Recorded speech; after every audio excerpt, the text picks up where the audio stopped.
And if you talk about all of how the colony system of the Dutch works, you're talking about an international composition of involved cultures.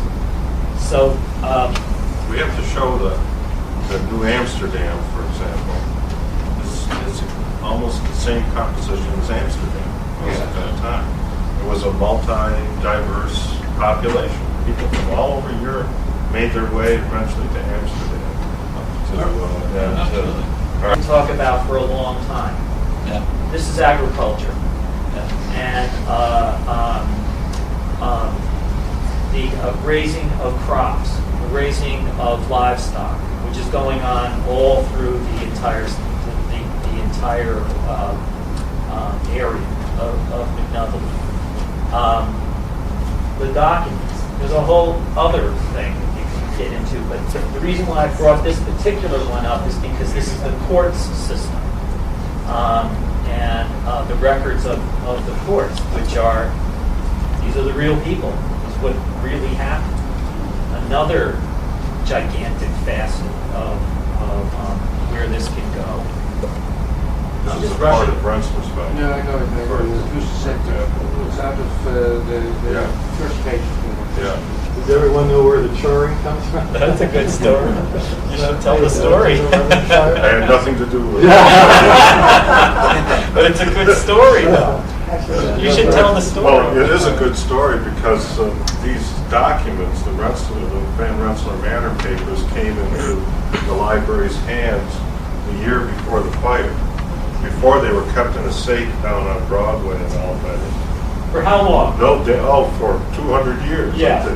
No damage The done to state them. took They them. just sort of packed into the safe, and the state convinced the agent that he should put them in a safer, controlled environment. So they were brought up to the library, and then they went through the fire.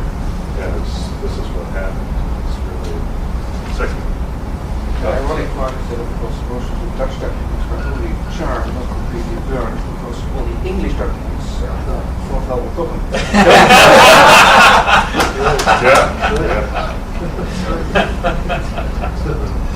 This was put in because of the maritime activities, the fact that the entire colony is connected by water routes, and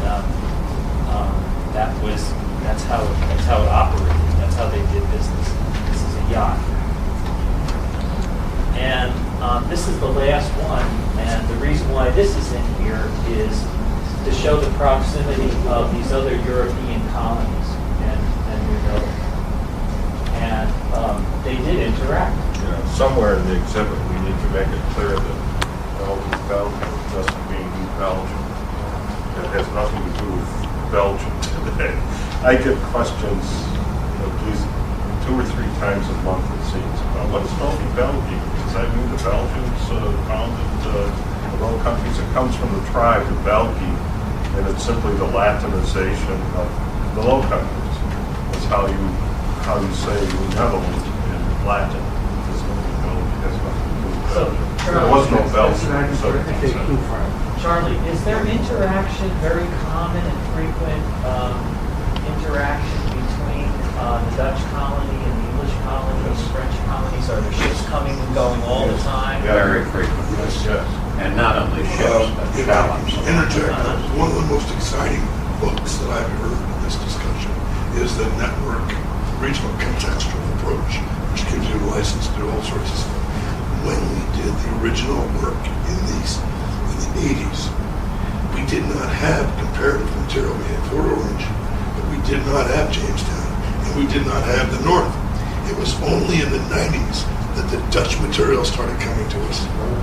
The architectural material, the comparative material, and it turns out that all of our dates are off by 30 or 40 years because we did not have the early Jamestown dates. So the material is different dates.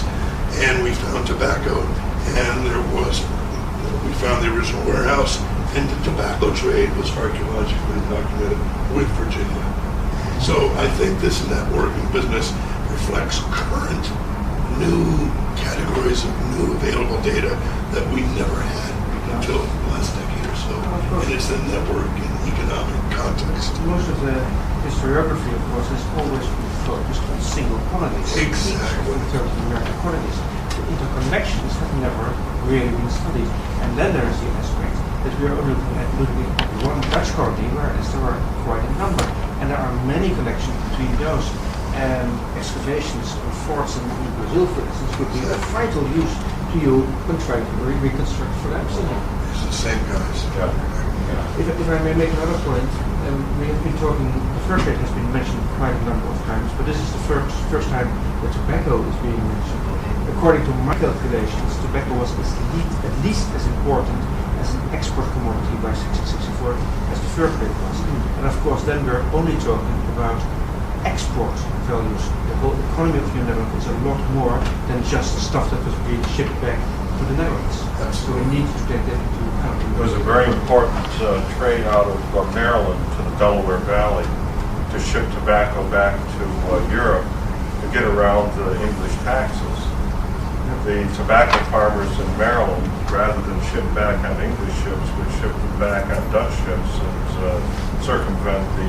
This is one of the reasons why all of a sudden the English start becoming aware of what's going on, especially in the South River, the Delaware Valley.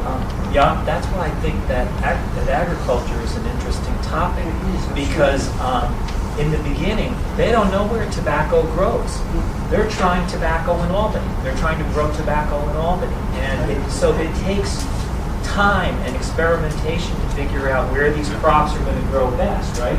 And so I think it's interesting to think of what is grown in what places. Apples, wheat, barley, tobacco. But Slichten's, of course, was sent over as director of Rensselaerswyck, 48 to 52. What is he back in the Netherlands? He's a tobacco farmer. He's growing tobacco around Nijkerk.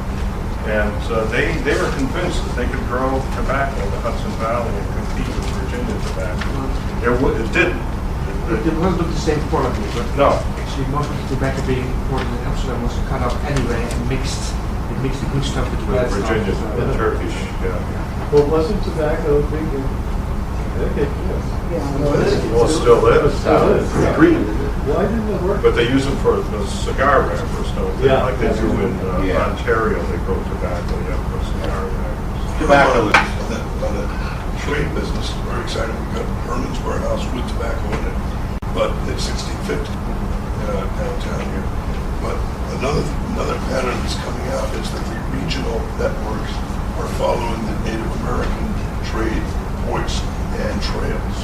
And we've been doing some exciting work that dovetails with this topic of interregional trade, following indigenous routes and trails which we have in 3D. So, If you go to the West India Company warehouse in Amsterdam, go up in the top garret, it just reeks of tobacco. It's overwhelming, the tobacco smell. And this is from centuries ago. Yeah, it's incredible. To speak Yeah. to Courtney's very, I think, realistic idea that not to try and undertake too much at once. I was looking at all these topics and thinking, you could condense this into 7 to 10 topics and take a thematic approach to it. Because in each of these, if you take, for example, immigrants, languages, ethnicity, that could be all, go into one topic, where you have the Dutch West India Company, fur trade, tobacco, maybe there's sugar also. That's another. So maybe you could condense this, you sort of condense it into 7 to 10 topics, and then each topic would have a virtual exhibit and maybe one other thing, such as a lot of things here kind of in different directions, and maybe to kind of zero in and how to organize a museum. And I also love your idea of 18 languages. I mean, I think that's another. Sorry? the 18 doll. Yeah, no, but the dolls, but also maybe 18 topics, or maybe you want to use that theme somehow in a subtopic for this That would be perfect for for this children. cultural. Absolutely, there's so much you could. I love languages, so it's something that, yeah.